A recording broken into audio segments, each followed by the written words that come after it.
One should always remember that monetary systems never die in deflation, but always in inflation. Donald Trump saw that the unbacked fiat money system can no longer be sustained.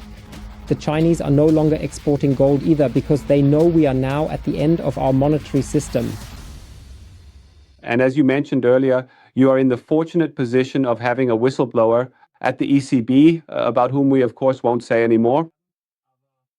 He will probably also tell you one thing or another about how inflation will develop. From the ECB's perspective, are there any insider details? Inflation will continue to rise, presumably. What is your assessment? Or is it already so high anyway? And are we just being lied to? Well, there will be a second wave of inflation. I don't even need a whistleblower for that. I can just pull the data myself and see where things are headed. But the fact is there will be a second wave of inflation because there are no other options, because interest rates have to be lowered.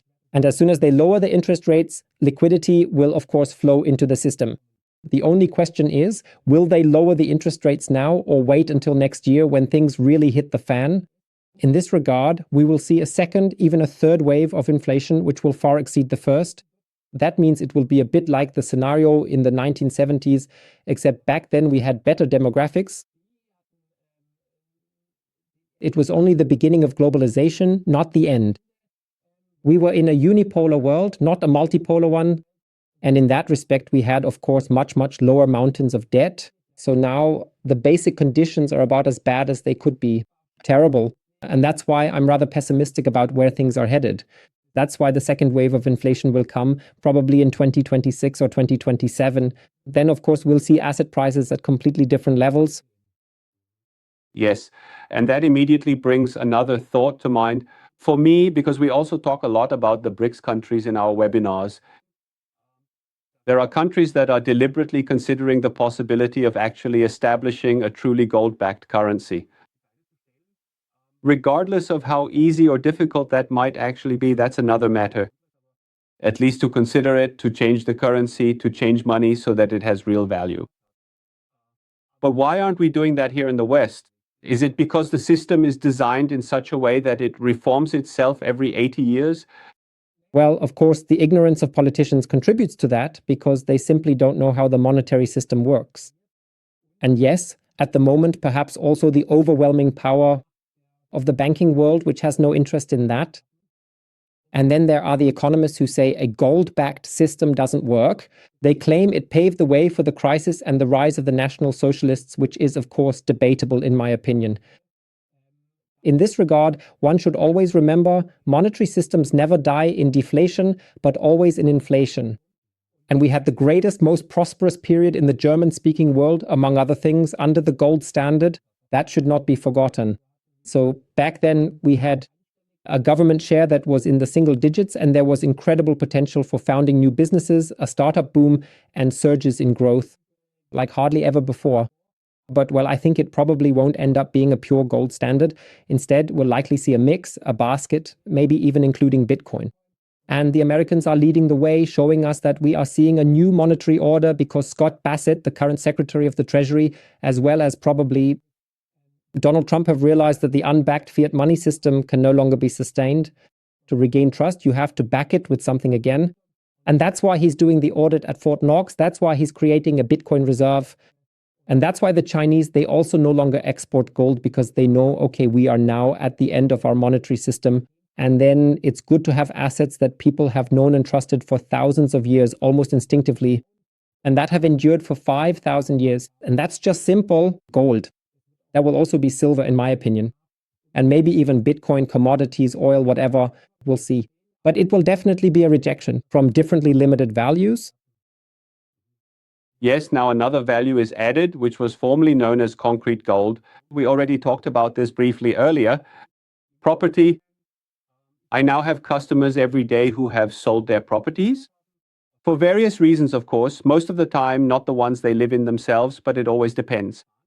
And then they invested in gold, among other things, because, of course, the heating law, that law alone, has thrown many people into panic, fear, and terror. This Fit for 55 and this renovation disaster, right? All of that was also a reason for many to sell. And for many, it also took a long time to find a buyer, but so be it. Under what conditions would you still invest in real estate today? Honestly, under none, at least not in Germany, not in Austria.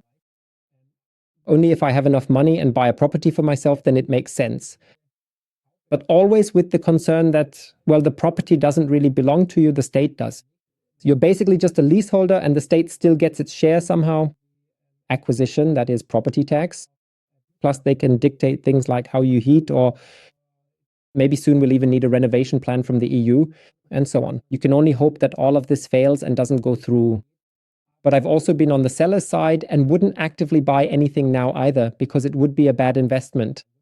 Because due to the low interest rate phase, real estate has, of course, especially in Europe, particularly in Austria and Germany, it's just exploded over the last 15 or 20 years.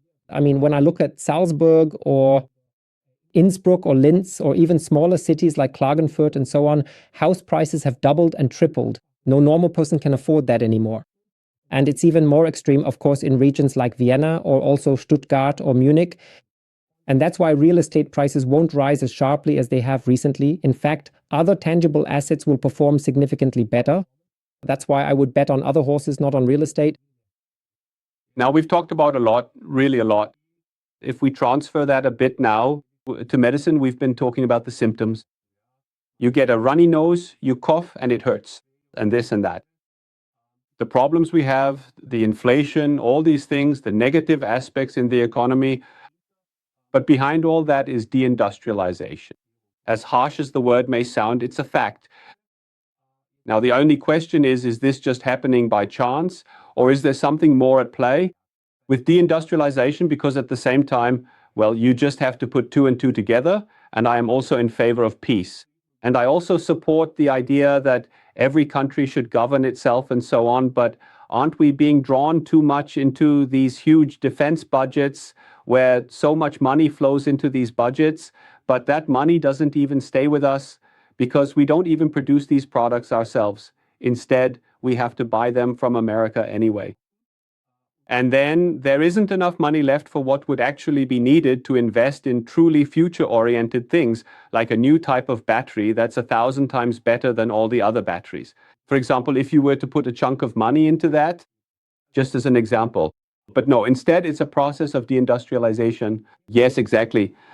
And in my opinion, that's not a coincidence. What do you think is behind all this? Well, first of all, you also have to explain to people that, of course, all war materials, whether it's ammunition or military equipment, are not productive at all. It's only about destruction. And once they've been fired or used in action, that's it. There's no value creation there, none at all, just death and destruction. That's why, as I said, I was convinced back then not to join the Bundeswehr, and I'm also a pacifist, and so on, but everyone has to decide that for themselves. The fact is, if this money were actually invested in productivity, in value creation, we would see completely different effects on prosperity. War does not create prosperity, only in the very short term, never in the long run. And in fact, the Greens, Habeck and so on, know Schumpeter and have actually understood the concept of creative destruction. And now they simply want to destroy what already exists so they can build something new according to their ideals. And of course, this is hostile and comes with enormous collateral damage. And maybe that's the plan. Sometimes I really think it could be the case. Regardless of that, I don't believe that they are all malicious. I've actually had the chance to meet one or two Green politicians myself. I think, and this might sound a bit spiritual, but for them it's more of a karmic mission. They simply have to make such foolish decisions that people out there realize, okay, things can't go on like this. And then, in effect, that they unmask themselves and people are flushed out of the matrix, look behind the curtain and recognize the truth. I can't explain it any other way. I'm becoming more and more convinced of that too, because sometimes these decisions really are incomprehensible. They're actually against all reason, against any kind of intelligence. That's honestly an intellectual insult at times, what happens there. Whether it's the nuclear phase out, blowing up the cooling towers of nuclear power plants, or the refugee crisis. It's politics against one's own people, against one's own country, against one's own economy, banning combustion engines, phasing out coal, Fit for 55, and so on. As if there were really a plan, how can I bring Europe to ruin as quickly as possible and run the whole continent into the ground? And that's my explanation, because nothing else makes any sense. Yes, I see it the same way. Now, if we could maybe move away from this negative karma for a moment to something very positive. Gold and silver. If you had to choose between gold and silver for investment purposes, which would you pick? Silver? Silver. Currently silver, yes. Well, I make videos and forecasts every time, and here in the Friedrich report, we've basically said when to get in and when to get out. I believe gold still has a great future ahead, but silver has a bigger leverage effect. We still have a gold-silver ratio of 80. Historically, it was more like between 20 and 30. And silver is also being consumed. It's being heavily used up in industry, whether it's digitalization, electromobility, renewable energy, medical technology, clothing, and so on. It has unique properties. That's why I wrote in my book 15 years ago, Silver, for retirement planning as a pension. And it has developed well. Back then, the price was at $7, $8, $9. Now we're a bit higher. So it wasn't all that bad. And above all, it's tax-free after 1 year. And you could even buy it anonymously. You still can in Germany up to 2,000 and in Austria up to 10,000 euros. So 3 birds with 1 stone. And I believe the journey will continue. Of course, it remains volatile. We will see swings both up and down, but the trend is clearly upward. And then they would probably also buy it in a duty-free warehouse because they would save on the value-added tax. They'd save. In the meantime, definitely. Back when it was 7%, I was always a fan of physical ownership. But at 19%, that's not even a question anymore. And in that case, I would definitely go through the duty-free warehouse. Gold is still exempt from value-added tax in Germany, so you can still acquire it that way. Yes, that's also a good sign. Because what is still tax exempt these days? There aren't that many things left. It will not last longer, probably. Who knows, yeah. So the question is just circulating in the room, but one could speculate about that. But I wanted to briefly return to an initial topic. But I think we've already answered that question somewhere. This old left-right thinking, I know that from America. It's crowded everywhere again now, en vogue. If someone says anything that is even remotely conservative, they are considered a right-winger, if not a right-wing extremist, or conversely, a left-wing extremist. And one would have to completely restructure the way we think. This is about completely different things. Do you believe that this will continue forever? Is this left-right thinking already ingrained in our DNA? Not at all. That's just imposed on us. No, that's just putting things in boxes. And people naturally want to be absolutely sure they're on the safe and secure side, or even ideally the much better side. But yes, I truly think the whole entire thing, the profound crises of the future, will inevitably break down all these restrictive mental limitations or ingrained boundaries within our collective minds. I often ask myself, how can you even reach the other side, whether it's fanatical leftists or right-wingers or religious fanatics of any kind? How can you still reach them when often even facts and data don't work anymore? And they don't even want to engage in discourse. It's really just about being right, cancel culture, ad hominem attacks, and so on, guilt by association. And in that regard, I believe that the crises of our time will heal all of this, will build bridges, or at least wake up those people to what's really going on or what it's truly about in the end. But all this blanket categorization, left, right, man, woman, and so on, I believe all these crises or all these boundaries will dissolve as we face the problems that are coming our way. And then we'll realize, hey, we're one species, we have a wonderful planet, and deep down we all want the same thing, to live together peacefully and harmoniously. And I believe that through the challenges ahead, we can catapult ourselves to a new level of consciousness. And then we'll also treat each other more humanely again, and no longer living against each other or merely alongside each other, but truly living together again. And that's something we can really look forward to. That's what we should work towards and send that kind of energy out into the cosmos. We'll definitely do that, Mr. Friedrich. Now let me turn to this wonderful Christmas season. What is your favorite book of the books you've written? Which of your books would you recommend first to our listeners or to your own listeners? Christmas is just around the corner now. Yes, well, actually, I mean, the greatest revolution of all time, which you can see behind me here, is my latest book. My 7th book is also a nice magical number. 600 pages. After that, you're really well versed when it comes to the monetary system and cycles. If you understand these cycles, you can actually look into the future. That's quite impressive because I'm often asked, Mr. Friedrich, how did you know that gold would develop this way, that Bitcoin would do that, that Trump would win, and so on? They are cycles. Yes, I'm not a clairvoyant. I didn't buy a crystal ball on eBay. It's simply that you can project the past quite well onto the future with a certain probability.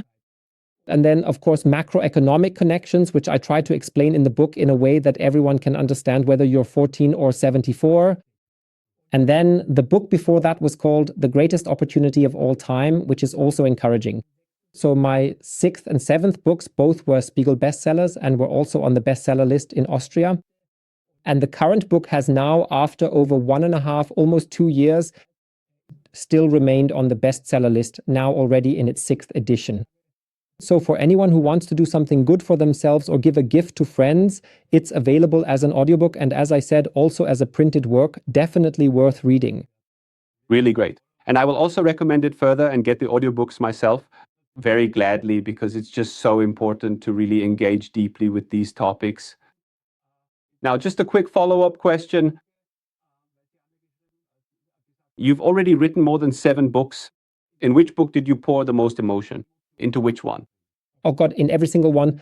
It got worse every time. I've always been emotional, and as an author, I've also broken a lot of taboos.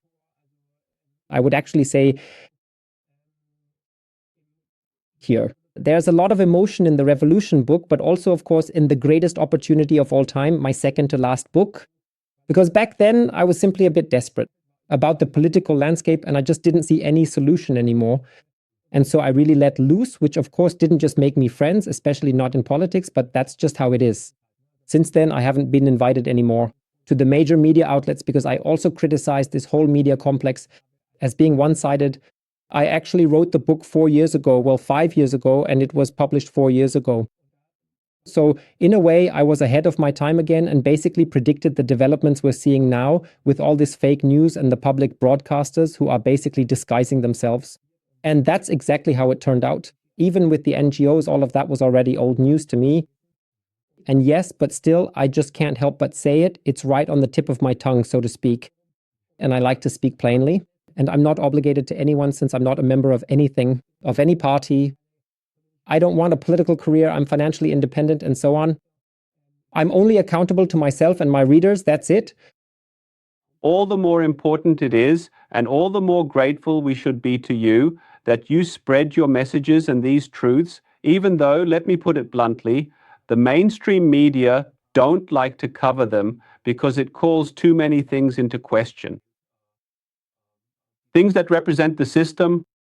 Yes, absolutely, 100%. But that only further confirmed my theory because I myself was, back then, I was also invited to the media, and suddenly the situation changed so drastically that I thought, aha, so everything I researched, everything you hear and so on is actually true.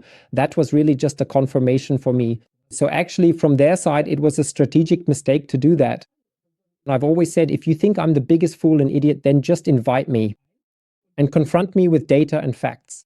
But they didn't dare to do that. Instead, they just resorted to cancel culture and guilt by association. So they'd rather not invite me anymore. In other words, just silence me.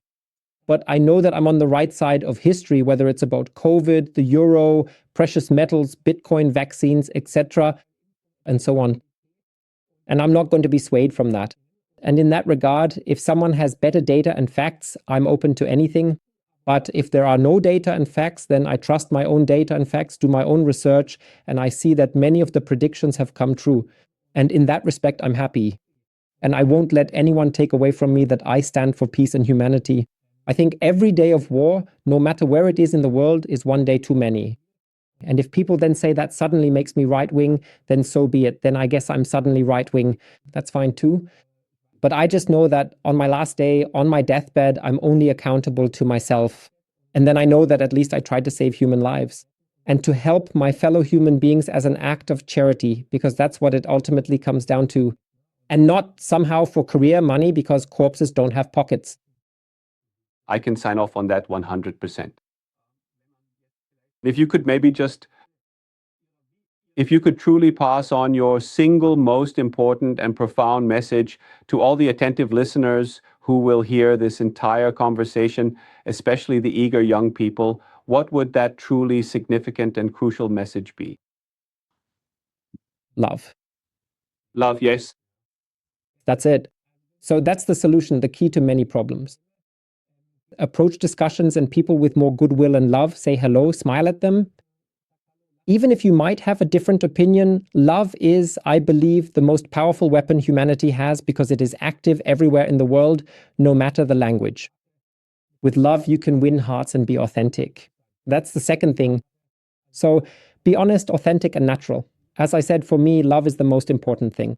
And of course, when it comes to finances, start saving in gold, silver, Bitcoin, stocks. Try to engage with the monetary system, read books, educate yourselves. If school or the state doesn't do it, then do it yourselves. Because only if you really have the knowledge can you defend and position yourself financially and also make yourself independent. Only when you are financially independent can you speak your mind without fear of reprisals. You can express your opinion and act accordingly, and then you are not at the mercy of those who give. As Napoleon said, the hand that gives is always above the hand that takes.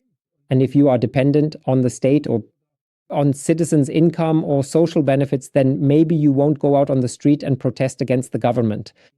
That's clear, yes. But you just said something very powerful, and I absolutely agree that this is the most important thing in life. At the end of the day, when everything else falls away, that's what remains. You can't take the gold with you, or cars, real estate, or Bitcoin. Yes, so if you've ever accompanied someone through the process of dying, then you know what's truly important. And then everything else is just mammon and noise, just noise. And that's why if every person every morning would not only be thankful that they're on this earth, that they were the fastest sperm, and that they're grateful and humble, and would also say, hey, it's all about love, and in the end, everything else is basically irrelevant anyway, then humanity out there would already be much, much better off than we can currently imagine. And if everyone spreads that out there and more people do it and the video gets shared and many see it, and it's not just 50,000, but 100,000, 500,000, 1 million, then we would actually have a different society in a relatively short time. Exactly. And also this idea that people don't just live alone against each other, but that we start living together more again. There's so much good in that, and that we don't just cast aside the elderly. A few months ago, I experienced something terrible where a very close elderly lady was basically cast aside, even though her children could have easily looked after her and so on and so forth. And she really died of sadness. And that doesn't have to happen at the end of life, that someone is just discarded like that. But love, it's stronger than anything else. I agree with you 100% on that. Mr. Friedrich, I have to say, it's really been a long time since I've had such an interesting and informative conversation, I have to say. And with Marc Friedrich, dear listeners, so thank you for the detailed and honest answers. My pleasure. And dear listeners, I hope you'll visit us on our channels. So we have webinar goldwarsorg.com, but Mr. Friedrich also has many channels. Maybe you'd like to briefly mention where people can find you as well. Well, you can, of course, find me on YouTube, Marc Friedrich 7, as well as on Instagram and X. And then, of course, there's my investment newsletter, Friedrich.report, for less than €1 a day with analyses on stocks, commodities, precious metals, Bitcoin, and so on. And of course, I also offer fee-based consulting at friedrichpartner.de. And for anyone who wants to see me live, I'm also happy to come to Austria as a speaker. You can easily contact me via markfriedrich.de. I also have my own event on the 8th and 9th of May next year, a 2-day event in Metzingen at Motor World. This will be the 4th time now. It features many distinguished guests from all fields. So it's definitely worth coming as well. And otherwise, of course, I look forward to seeing you either in the real world or on social media like X and others. You're welcome to link it below as well. We'll definitely do that. Yes, Mr. Friedrich, I'd be delighted if we could get together again soon and have another chat. Maybe by then we'll already have a few success stories to share, things that have developed in the meantime. Because as I said, we're both constantly connected to the latest news. And so, dear listeners and viewers, follow us both on our channels. That way, dear viewers, you'll always stay up to date here. And with that, I send my best regards and many thanks from Vienna, and see you soon. Thank you, and remember, in gold and Bitcoin we trust, not in politicians. Exactly. Goodbye. Thank you. You're welcome.